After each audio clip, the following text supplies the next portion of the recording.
Hello students, welcome to my channel. This is Guran Sharma. आज की video में आप लोगों को बीएससी इनऑर्गेनिक केमिस्ट्री का chapter atomic structure and periodic properties के नोट्स मिलने वाले हैं। इस यूनिट के अंदर आपके दो चैप्टर्स कवर हैं सिंगल यूनिट में।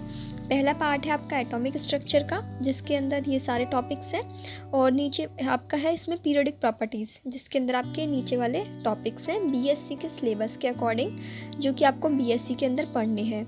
ठीक है, तो आज आपको इस वीडियो में इसके इंग्लिश मीडियम के नोट्स मैं प्रोवाइड करवाने वाली हूँ। इसके हिंदी मीडियम के नोट्स मैं आपको ऑलरेडी प्रोवाइड करा चुकी हूँ, और जो भी बीएससी के स्टूडेंट्स हैं, चाहे किसी भी यूनिवर्सिटी से हो, यदि ये चैप्टर आपके सिलेबस में है तो जो मैं आपको नोट्स प्रोवाइड करवाऊँगी इस वीडियो के अंदर, वो सभी यूनिवर्सिटी के स्टूडेंट्स के लिए हेल्पफुल होंगे। ठीक है, नाउ यहाँ से आपकी इस चैप्टर के नोट्स की PDF स्टार्ट होती है। इसमें आपका फर्स्ट पार्ट एटॉमिक स्ट्रक्चर के नोट्स स्टार्ट होते हैं यहाँ से, जिसमें आपकी जो फर्स्ट टॉपिक है एटॉमिक स्ट्रक्चर वाले चैप्टर का, वो है idea of de Broglie matter waves. ठीक है, यहाँ पर इसकी जो पूरी थ्योरी है और ये फॉर्मूला आपको याद करना है। इसमें डायरेक्ट ये फॉर्मूला आपसे जो शॉर्ट मार्क्स में होते हैं सेक्शन ए, उसमें पूछा जा सकता है। फिर है नेक्स्ट टॉपिक आपका difference between electromagnetic waves and matter waves. Next topic है डी ब्रॉगली इक्वेशन एप्लीकेशन। अब ये जो डी ब्रॉगली इक्वेशन एप्लीकेशन है, ये प्रीवियस ईयर में आई हुई है। ठीक है, तो प्रीवियस ईयर में आई हुई है इसलिए इम्पॉर्टेंट है, क्योंकि बीएससी के अंदर प्रीवियस ईयर के क्वेश्चंस रिपीट होते हैं। फिर नेक्स्ट इसमें टॉपिक है experimental verification of de Broglie equation. अब ये जो फॉर्मूला है इसमें, ये आपको डायरेक्ट याद होना चाहिए, क्योंकि इस फॉर्मूले से डायरेक्ट या तो आपसे छोटा सा न्यूमेरिकल पूछ सकता है, या फिर ये फॉर्मूला भी आपसे पूछ ले। फिर नेक्स्ट है इसमें डेविसन एंड जर्मर एक्सपेरिमेंट, जिसमें आपको ये एक्सपेरिमेंट पूरा बताना होगा। ये जो डायग्राम है, जितने अच्छे से आप डायग्राम बनाओगे एग्ज़ाम में, उतना ही आपको इस क्वेश्चन में नंबर अच्छे मिलेंगे, क्योंकि इस जो एक्सपेरिमेंट है उसमें पूरा जो खेल है वो डायग्राम का ही है। थ्योरी तो कोई भी कैसे भी लिख देगा बना के, डायग्राम अच्छे से समझ में आना चाहिए सामने वाले को। फिर नेक्स्ट टॉपिक है हिंसबर्ग अनसर्टेनिटी प्रिंसिपल। ये आपने 11th-12th क्लास में फ़िज़िक्स के अंदर पढ़ा हुआ है, फ़िज़िक्स के स्टूडेंट्स ने। इसमें आपको एक छोटा सा फॉर्मूला याद रखना है, फिर इससे रिलेटेड एक न्यूमेरिकल डाल दिया है। फिर नेक्स्ट इसमें टॉपिक है Schrodinger wave equation. Schrodinger wave equation में आपको ये डेरिवेशन याद करना है। ये डेरिवेशन आया हुआ है प्रीवियस ईयर में, इसलिए आप इसको अच्छे से याद करें, लिख कर प्रैक्टिस करें, तभी आपको अच्छे से याद हो पाएगा ये डेरिवेशन। फिर नेक्स्ट टॉपिक है significance of Sai and probability density. ठीक है, यहाँ पर ये छोटा सा टॉपिक है। अब ये भी आपका इम्पॉर्टेंट है, क्योंकि ये शॉर्ट मार्क्स में आया हुआ है प्रीवियस ईयर में। इस तरीके से जो भी टॉपिक्स आपकी यूनिवर्सिटी में प्रीवियस ईयर में आए हुए हैं, उनको आप देख लेना प्रीवियस ईयर के पेपर्स निकाल के, और फिर उनको इन टॉपिक्स में टिक लगा लेना, ताकि वो टॉपिक आप ज़रूर करें, क्योंकि प्रीवियस ईयर के क्वेश्चंस इंपॉर्टेंट होते हैं। ठीक है, फिर नेक्स्ट इसमें टॉपिक आता है आपका क्वांटम नंबर। क्वांटम नंबर आपने ऑलरेडी 11th क्लास में पढ़ा हुआ है पूरा। इसके 4 टाइप्स होते हैं, principal quantum number, azimuthal quantum number, फिर नेक्स्ट इसमें मैग्नेटिक क्वांटम नंबर, और फिर 4th है आपका स्पिन क्वांटम नंबर। ठीक है, तो इनके बारे में शॉर्ट में आपको लिखना होगा। तो जितना नोट्स में लिखा हुआ है उतना भी यदि आप वहाँ पर एक्सप्लेन कर देते हैं तो एनफ है। ये जितना नोट्स में आपको दिया हुआ है उतना आप अच्छे से पढ़ लीजिए, आपके लिए एनफ है। बिल्कुल एकदम बीएससी पर सिलेबस पर बेस्ड, जो बीएससी का सिलेबस है उसी के अकॉर्डिंग ये नोट्स बने हुए हैं। कुछ भी चीज़ें एक्स्ट्रा नहीं है, कुछ भी चीज़ कम नहीं है। ये नोट्स यदि आप अच्छे से पढ़ लेते हैं तो आपके लिए एकदम परफेक्ट है और एनफ है। ठीक है, नेक्स्ट इसमें टॉपिक है अफबाउस प्रिंसिपल। अफबाउ प्रिंसिपल के अंदर इसमें आपके 3 रूल हैं, N+L रूल, सेकंड है पॉली एक्सक्लूजन रूल, थर्ड है हुंज मल्टीप्लिसिटी रूल। ठीक है, ये तीनों रूल आपको याद होने चाहिए। या तो वो पर्टिकुलर 3 रूल में से कोई भी 2 रूल आपके हाफ मार्क्स में करके, जैसे कोई 5 नंबर का क्वेश्चन आता है तो उसमें 2.5 नंबर का कोई भी एक रूल दे दिया और 2.5 नंबर का एक रूल दे दिया, तो इस तरीके से 2 रूल डिवाइड करके क्वेश्चन के अंदर वो आपसे पूछ सकते हैं। ये रूल्स आए हुए हैं, तीनों ही रूल आ चुके हैं प्रीवियस 5 ईयर के अंदर, तो ये रूल आप ज़रूर कर लें अच्छे से। फिर नेक्स्ट इसमें टॉपिक है reason for extra stability of half filled and full field electronic configuration. ठीक है, अब इसमें हाफ फिल्ड और फुल फिल्ड इलेक्ट्रॉनिक कॉन्फ़िगरेशन जो एक्स्ट्रा स्टेबल होते हैं उनके रीज़न दिए हुए हैं। तो इसमें यहाँ पर 3 रीज़न लिखे हुए हैं। यदि बड़े मार्क्स में आता है तो आप तीनों ही रीज़न को डिटेल में एक्सप्लेन कर दीजिएगा, और यदि शॉर्ट में ही आता है, सेक्शन बी के अंदर आता है, तो थोड़ा थोड़ा सा भी आप लिख सकते हैं। ठीक है, तो वो मार्किंग पे डिपेंड करता है कितने मार्क्स का क्वेश्चन आया है, उस हिसाब से आपको लिखना है। जो इन नोट्स में मैंने पूरा ही समझाया हुआ है, ताकि आप अपने अकॉर्डिंग जितने मार्क्स है उसी के अकॉर्डिंग आप उतना कर सकें अपनी एग्ज़ाम कॉपी में। ठीक है, नेक्स्ट टॉपिक है इसमें effective nuclear charge and shielding effect. तो इनकी डेफिनेशन आती है, बस डेफिनेशन याद करनी है। नेक्स्ट, अब यहाँ से आपका जो सेकंड पार्ट था पीरियडिक प्रॉपर्टीज़ वाला, वो स्टार्ट हो गया है।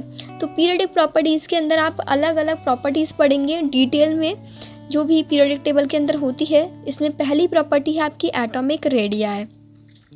अब एटॉमिक रेडियाई में भी इसके टाइप्स हैं रेडियाई के, covalent radii, metallic radii, van der Waals radii. ठीक है, तो ये तीनों ही टाइप आपको पढ़ने हैं इसके अंदर। ये पूरा पर्टिकुलर आपसे एटॉमिक रेडियाई के बारे में पूछ सकता है। फिर नेक्स्ट है इसमें periodic trend in atomic radii. अब एटॉमिक रेडियाई पीरियडिक टेबल में किस तरीके से बिहेव करती है, यानी इन पीरियड में कैसे होती है, ग्रुप में कैसे होती है, बढ़ने पर घटने पर, इस तरीके से वो सारी चीज़ें इसमें एक्सप्लेन की हुई है। अब देखो नोट्स में इसमें शॉर्ट में एक्सप्लेन कर दिया ताकि केवल समझ में आ जाए पढ़ते टाइम।